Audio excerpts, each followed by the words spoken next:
Hướng dẫn sử dụng máy hàn là cầm tay này. Ok.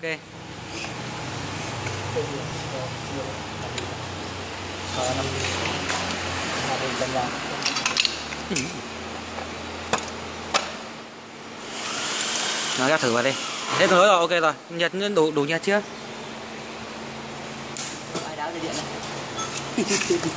Chết thầm.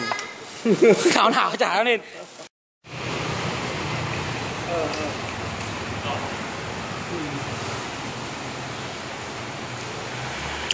Cần gì giữ đâu anh.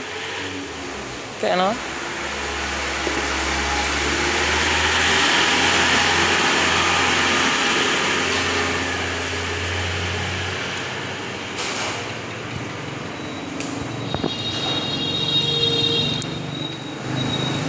Anh nghi là cho nó hơi ít.